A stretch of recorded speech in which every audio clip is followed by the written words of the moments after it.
Mana BBB? Gua duluan ya, sorry. Oke, ujung dari pembicaraan Ucap itu ada kewanasan minimal yang bisa kita temukan di belakang agenda Mahkamah Konstitusi. Kita sebut agenda aja. Jadi kita mengerti sekarang bahwa mungkin ini Anies Palenggang, Kaisang tumbang, kayak rakyat menang, raja tumbang, musuh gitu. Kan pada akhirnya itu yang kita inginkan. Tapi oke, saya nggak menjadi provokator dulu belakangan. Kita mau terangkan dulu epistemologi dari keputusan itu sebagai dosen tuh. Ini ada Denny ini. Kira-kira semester lalu di sebuah rumah kecil yang berhalaman besar di Melbourne, saya ucapkan kalimat bahwa Anies akan dihalangi dan dia tidak mungkin bisa lolos. Terus saya diomelin itu, kenapa lo? Kan lo nggak pro Anies dengan gue. Tetapi dari awal saya deteksi bahwa kalau Anies diloloskan, itu artinya seluruh proyek Jokowi akan gagal dan batal. Karena Anies memperlihatkan watak untuk menentang Jokowi. Itu dasarnya. Kenapa saya ucapkan itu. Dan ternyata itu berlangsung terus, dia akan dihalangi. Tetapi yang sedang dihalangi hari ini bukan Anies sebetulnya, tapi mereka yang menginginkan politik bersih, mereka yang menginginkan imperatif dari demokrasi, itu yang mau dihalangi. Jadi sebetulnya apa istilahnya, rasio desidendinya, di belakang rasio desidendi ada rasio lain yang namanya causa cognoscendi itu.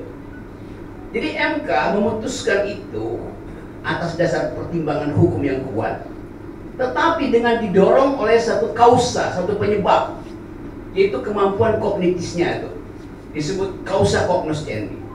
Jadi kelihatannya betul yang diuraikan Ucap, akal sehatnya mulai pulih. Causa cognoscendi akhirnya menemukan momentum. Kan tidak mungkin MK itu setiap hari diledek di tempatnya Denny. Di semua fakultas hukum di dunia itu MK itu diledek habis kan. Mereka mungkin memonitor bahwa nilai jual mereka sebagai Mahkamah Konstitusi berubah menjadi Mahkamah Konstipasi itu. Iya, pencernaannya gagal. Apa bahasa Indonesia konstipasi? Sembelit, mulus, nggak bisa beol. Itu yang terjadi. Kenapa? Ya karena dia nggak punya pencernaan. Dia nggak punya lambung untuk mengolah makanan. Isinya usus semua tuh. Dari mulut sampai anus tuh usus tuh.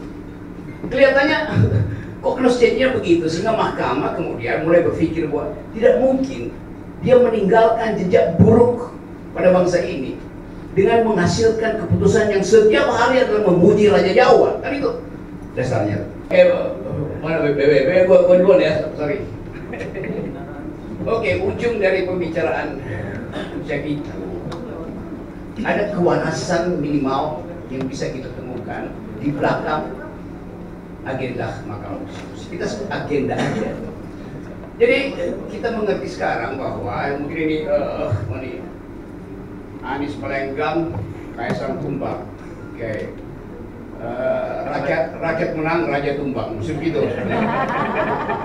Kan pada akhirnya itu yang kita inginkan. Tapi oke, saya nggak menjadi provokator dulu belakangan. Kita mau terangkan dulu epistemologi dari keputusan itu sebagai dosen tuh. Ini ada Denny ini. Kira-kira semester lalu di sebuah rumah kecil yang berhalaman besar di Melbourne, saya ucapkan kalimat bahwa Anies akan dihalangi dan dia tidak mungkin bisa lolos. Terus saya diomelin itu, kenapa lo? Kan lo nggak pro Anies dengan gue. Tetapi dari awal saya deteksi bahwa kalau Anies diloloskan, itu artinya seluruh proyek Jokowi akan gagal dan batal. Karena Anies memperlihatkan watak untuk menentang Jokowi. Itu dasarnya. Kenapa saya ucapkan itu. Dan ternyata itu berlangsung terus, dia akan dihalangi. Tetapi yang sedang dihalangi hari ini bukan Anies sebetulnya, tapi mereka yang menginginkan politik bersih, mereka yang menginginkan imperatif dari demokrasi, itu yang mau dihalangi. Jadi sebetulnya apa istilah hukumnya, rasio desidendinya, di belakang rasio desidendi ada rasio lain yang namanya causa cognoscendi itu. Jadi MK memutuskan itu atas dasar pertimbangan hukum yang kuat, tetapi dengan didorong oleh satu kausa, satu penyebab, yaitu kemampuan kognitifnya itu disebut causa cognoscendi. Jadi kelihatannya betul yang diuraikan Ucen, akal sehatnya mulai pulih. Causa cognoscendi akhirnya menemukan momentum. Kan tidak mungkin MK itu setiap hari diledek di tempatnya Denny, di semua fakultas hukum di dunia itu MK itu diledek habis kan. Mereka mungkin memonitor bahwa nilai jual mereka sebagai mahkamah konstitusi berubah menjadi mahkamah konstipasi itu.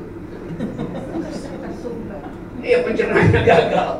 Apa bahasa Indonesia konstipasi? Sembelit, mulus, nggak bisa beol.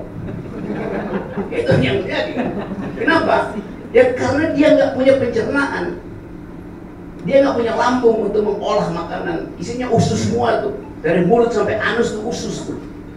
Kelihatannya cognoscendinya begitu, sehingga mahkamah kemudian mulai berpikir bahwa tidak mungkin dia meninggalkan jejak buruk pada bangsa ini dengan menghasilkan keputusan yang setiap hari adalah memuji Raja Jawa. Kan itu dasarnya. Di belakang rasio desidendi ada rasio lain yang namanya causa cognoscendi itu. Jadi MK memutuskan itu atas dasar pertimbangan hukum yang kuat, tetapi dengan didorong oleh satu kausa, satu penyebab, yaitu kemampuan kognitifnya itu disebut causa cognoscendi. Jadi kelihatannya betul yang diuraikan Ucen, akal sehatnya mulai pulih. Causa cognoscendi akhirnya menemukan momentum. Kan tidak mungkin MK itu setiap hari diledek di tempatnya Denny, di semua fakultas hukum di dunia itu MK itu diledek habis kan. Mereka mungkin memonitor bahwa nilai jual mereka sebagai mahkamah konstitusi berubah menjadi mahkamah konstipasi itu. Iya, pencernaannya gagal. Apa bahasa Indonesia konstipasi? Sembelit, mulus, nggak bisa beol. Itu yang terjadi kan. Kenapa? Ya karena dia nggak punya pencernaan, dia nggak punya lambung untuk mengolah makanan. Isinya usus semua tuh, dari mulut sampai anus tuh usus tuh. Kelihatannya cognoscendinya begitu, sehingga mahkamah kemudian mulai berpikir bahwa tidak mungkin dia meninggalkan jejak buruk pada bangsa ini dengan menghasilkan keputusan yang setiap hari adalah memuji Raja Jawa. Kan itu dasarnya.